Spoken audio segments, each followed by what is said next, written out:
Everyone, I am सुगम। Welcome back. तो कैसे हो आप सब? आई होप आप सब अच्छे होंगे। स्वागत है आप सभी का आपके अपने एसपी स्टडी यूट्यूब चैनल पर। तो गाइस, इस वीडियो में आज हम आपके लेकर आए हैं जो आपका हिंदी का पेपर है 2024 के बोर्ड एग्जाम में। हिंदी के पेपर में जो भी आपका इम्पोर्टेंट है, यानी कौन से आपके जीवन परिचय इस बार आ सकते हैं, कौन से जो आपका चैप्टर है, कौन से चैप्टर्स की आपकी व्याख्या पूछी जा सकती है, तो इन सब पर आज हम डिस्कस करने वाले हैं।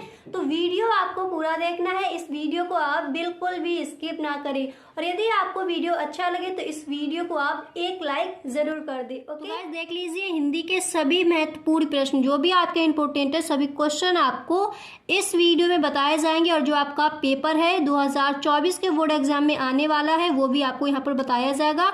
कौन सा पेपर है, किस तरह के इस बार आपके क्वेश्चन उसमें रखे जाएंगे। ठीक है, इस बार आपके भी हिंदी में पूरे नंबर आएंगे अगर आपने वीडियो को पूरा देखा। तो वीडियो आपको पूरा देखना है, वीडियो को आप बिल्कुल भी स्किप ना करें अगर हिंदी में आप अपने पूरे के पूरे नंबर लाना चाहते हो इस बार के लिए। ठीक है, अगर आपको वीडियो पसंद आए तो वीडियो को आप एक लाइक ज़रूर कर दें। ठीक है, तो चलिए शुरू करते हैं। अब यहाँ पर आप देखिए, ये मैंने पेपर उठाया है। तो पहले मैं आपको बता दूं कि जीवन परिचय आपको कौन कौन से याद करने हैं, उसके बाद आपको बताया जाएगा कि व्याख्याएं आपको कौन से चैप्टर की याद करनी है। अब यहाँ पर आप देखिए, पहले जीवन परिचय देख लीजिए, ये आपके बहुत ही इंपॉर्टेंट है और अच्छे से इनको ही आपको याद करना है। तो देख लीजिए, निम्नलिखित में से किसी एक लेखक का जीवन परिचय, यहाँ पर दिया गया है जीवन परिचय, पर आपको साहित्यिक परिचय और जीवन परिचय दोनों ही याद करने हैं। ठीक है, किस तरह से ये आप देख लेंगे, किस तरह से जीवन परिचय लिखा जाता है, किस तरह से साहित्यिक परिचय लिखा जाता है। इस पर भी मैंने एक वीडियो बनाया है, अगर आपने वो वीडियो नहीं देखा है तो उस वीडियो का लिंक आपको डिस्क्रिप्शन बॉक्स में मिल जाएगा। ठीक है, तो देख लीजिए, इस बार के बोर्ड एग्जाम के लिए गद्य में आपके ये जीवन परिचय आपको याद कर लेने हैं। डॉक्टर वासुदेव शरण अग्रवाल जी का आप याद करेंगे, एंड आचार्य हजारी प्रसाद द्विवेदी का, एंड आप एपीजे अब्दुल कलाम का याद कर लेंगे गद्य में। इसके बाद आपके आएंगे पद्य में। पद्य में देख लीजिए कौन कौन से जीवन परिचय आपको याद करने हैं। ये पेपर बहुत इंपॉर्टेंट है इस बार के बोर्ड एग्जाम में। इस पेपर से क्वेश्चन 100% आपके उठाए जाएंगे, तो इसको आप पूरा अच्छे से तैयार कर लीजिए। अब देख लीजिए, पद्य में आपको किस किस का याद करना है, साहित्यिक परिचय, जीवन परिचय, आपको दोनों अच्छे से लिखना सीख लेना है। किस तरह से आप साहित्यिक परिचय लिखोगे और किस तरह से आपको जीवन परिचय लिखना है। तो यहाँ पर आप देख सकते हो भारतेंदु हरिश्चंद्र जी का, जयशंकर प्रसाद जी का, एंड सूर्यकांत त्रिपाठी निराला, इनका आपको जीवन परिचय अच्छे से याद कर लेना है। ठीक है, अब इसके बाद देख लीजिए, फिर आपके आएंगे ये पंचलाइट अथवा बहादुर कहानी कथा, ये सबको पता है, ये सब आपका आता ही है। ठीक है, एक आपको कहानी अच्छे से रट लेनी, आप बहादुर याद कर लीजिए या फिर आप पंचलाइट याद कर लीजिए। ठीक है, एक आपको एकदम अच्छे से याद करनी है, 2-3 बार आपको लिख कर देख लेनी है। ओके, कहानी आएगी तो ये आपको कहानियाँ याद करनी है। उसके बाद देख लीजिए, यहाँ पर ये तो आपको लिखना नहीं होता है। उसके बाद देखिए, आपको यहाँ पर कौन सा क्वेश्चन करना है, ये वाला आपको करना होता है। ठीक है, ये आपको करना है आलोक वृत्त खंड काव्य के आधार पर गांधी जी का आपको चरित्र चित्रण अच्छे से याद कर लेना है। जितने भी आपके सर्ग हैं उसमें वो सारे आपको याद कर लेने हैं, पता नहीं आपका कौन सा पूछ लिया जाए इस बार। ठीक है, आलोक वृत्त खंड काव्य के प्रमुख घटना का आपको उल्लेख करना है। ठीक है, तो इसमें आपको एक ही करना होता है। अब ये तो आपको करने नहीं है, अथवा मैंने बता दें वही आपको करना है। इसके बाद देखिए, खंड खा आपका आएगा, और खंड खा में आपको क्या क्या तैयार करना है, जो आपका ये वाला चैप्टर है संस्कृत में, इसकी आपको हिंदी में क्या करनी है, इसका अनुवाद। ठीक है, आपको सीख लेना है हिंदी में अनुवाद करना। आप देख सकते हो, ये वाली आपको व्याख्या याद कर लेनी है। एंड इसके बाद देख लीजिए, अथवा में आपका आएगा। ठीक है, यहाँ पर पहले एक बार दोबारा से देख लीजिए, ये जैसे आपकी व्याख्या आई तो यहाँ पर देख लीजिए ये अथवा लगा है, उसके बाद इधर आपका दिया जाएगा, यहाँ पर देख लीजिए ये वाली 2 व्याख्याएं आपकी आई हैं, तो आपको ये तैयार करनी है। इसके बाद आपका आएगा पद्य में, जिस तरह गद्य में आती है उसी तरह पद्य में संस्कृत में आपका श्लोक आएगा। तो जो ये वाला जो आपका श्लोक है, तो ये जो पूरा आपका जो पार्ट दिया गया है, पूरे जितने भी इसमें श्लोक दिए गए हैं सारे आपको याद कर लेने हैं।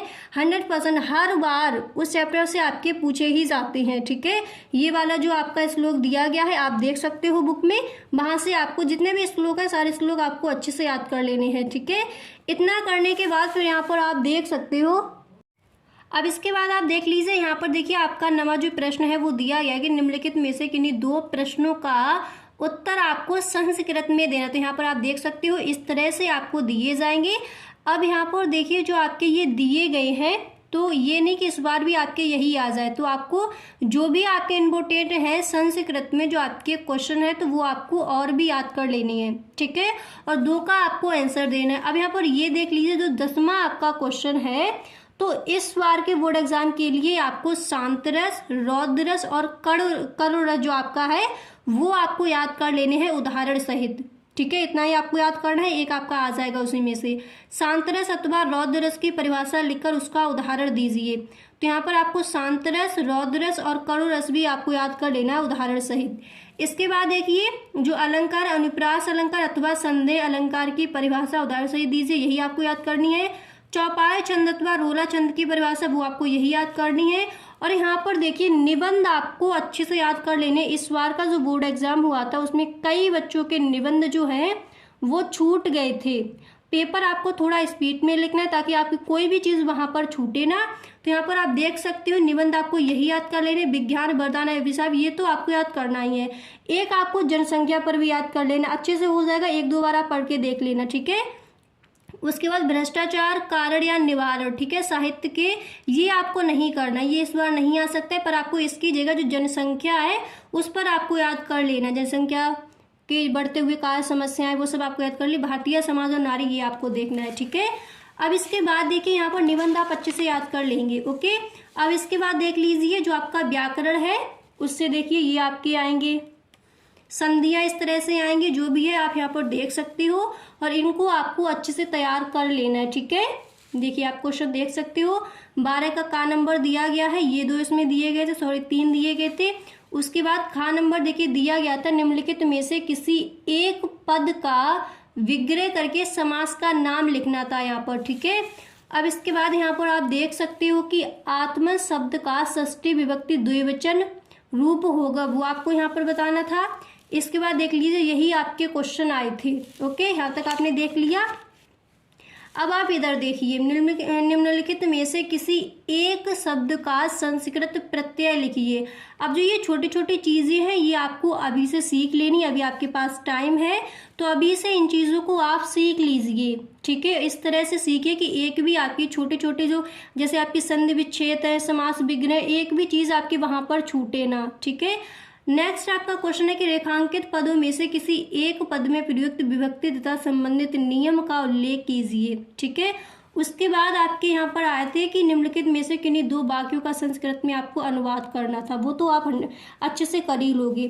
अब यहाँ पर आप देख लीजिए, यहाँ तक मैंने आपको बता दिया। अब इसके बाद यहाँ पर आपको देखना है कि जो आपकी व्याख्या है वो आपकी कौन कौन सी आ सकती हैं गद्य और पद्य में, ठीक है, वो यहाँ पर आप देख लीजिए। पहले हम आपको बताएंगे कि पद्य में आपकी कौन कौन सी व्याख्या इस बार के बोर्ड एग्जाम में आ सकती है, ठीक है। तो देख लीजिए, निम्नलिखित पदांशों पर आधारित प्रश्नों के उत्तर दीजिए। जो आपका ये वाला है इसको आपको तैयार करना है, अच्छे से एक बार आप देख लीजिए। इसमें क्वेश्चन आपके इस तरह से बने थे, उपर्युक्त पदांश के पाठ शीर्षक व कविग्रह, मतलब यहाँ पर आपको संदर्भ लिखना था, रेखांकित पंक्तियों की व्याख्या, ठीक है। इसके बाद इस पदांश में कौन सा अलंकार है, ओके। जब आप इसकी व्याख्या लिखोगे तो साथ साथ आपको काव्य का सौंदर्य भी लिखना है इसमें, ठीक है। इसके बाद इस पदांश में कवि ने किसका चरित्र चित्रण किया है, किसका चित्रण किया है। पवन थकी हुई किसान स्त्री की थकावट कैसे दूर करेगा, ठीक है। पवन दूतिका वाला जो आपका है पाठ अच्छे से पूरे जो भी आपका दिया गया है सबका आपको अच्छे से हिंदी जो अनुवाद है उसका जो आपकी उसकी व्याख्या है अच्छे से आपको तैयार कर लेनी है, ठीक है। तो पद्य में आपको वो तैयार कर लेना है। अब यहाँ पर आप एक बार ये देख लीजिए कि रचनाएं आपकी कौन कौन सी इस बार के बोर्ड एग्जाम के लिए इम्पोर्टेंट है। एक बार आप रचनाएं देख लीजिए, ठीक है। तो फर्स्ट आपको ये वाली याद कर लेनी है, देख सकते हो यहाँ पर आप कि निम्नलिखित में से हिंदी का प्रथम यात्रा व्रत है। इस तरह से आपको ऑप्शन मिलेंगे, आप देख सकते हो ऑप्शन, ठीक है। एंड उसके बाद देख लीजिए यहाँ पर आपका दिया गया है दूसरा जो क्वेश्चन है कि साहित्य संदेश पत्रिका के संपादक हैं महावीर प्रसाद द्विवेदी, राजेंद्र प्रसाद, प्रताप नारायण मिश्र, गुलाब राय। इस तरह से आपको 4 ऑप्शन दिए जाएंगे। इसके बाद देख लीजिए यहाँ पर आपका नेक्स्ट दिया गया खड़ी बोली गद्य का प्रारंभ किस कृति से माना गया है, ठीक है। उसके बाद आपका अगले ये आपको रचना, ये रचना आपकी इंपॉर्टेंट है, सारी रचनाएं आप याद करेंगे यही वाली, ठीक है। नेक्स्ट है कि रसा के रंजन के रचनाकार कौन है? प्रताप नारायण मिश्र है, महाधीर प्रसाद द्विवेदी जी हैं, या फिर हजारी प्रसाद द्विवेदी, यहाँ पे जयशंकर प्रसाद जी हैं। ठीक है, इसके बाद है क्या भूलू क्या याद करूं रचना किस विधा से संबंधित है? आत्मकथा, नाटक, कहानी या फिर उपन्यास। इसके बाद ये आपको देखिए, ये आपके गद्य की होगी या पद्य में देख लीजिए, निम्नलिखित में से कौन सी रचना भक्ति काल की है? द्वापर, सूरसारावली, प्रिय प्रवास या फिर इनमें से कोई नहीं। इसके बाद यहाँ पर आप देख सकते हो रामधारी सिंह दिनकर को ज्ञानपीठ पुरस्कार किस रचना पर प्राप्त हुआ? ठीक है, ज्ञानपीठ पुरस्कार किस रचना पर प्राप्त हुआ? कई बार ये क्वेश्चन पूछा गया। ऑप्शन है रेणुका, रश्मिरत्न, कुरुक्षेत्र या फिर उर्वशी।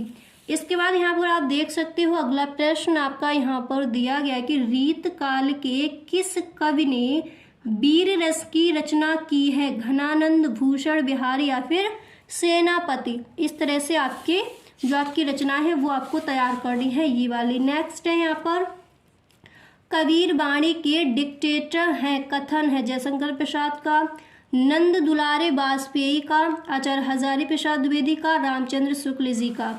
इसके बाद अगला यहाँ पर आपका दिया गया है कि प्रेम सरोवर के रचनाकार हैं मैथिली शरण गुप्त, माखनलाल चतुर्वेदी, भारतेंदु हरिश्चंद्र या फिर जगन्नाथ दास रत्नाकर। तो मैंने पूरा पेपर आपको बता दिया। ये पेपर आपका इस बार के बोर्ड एग्जाम के लिए इम्पोर्टेंट था। जो भी था वो पूरा मैंने आपको बता दिया।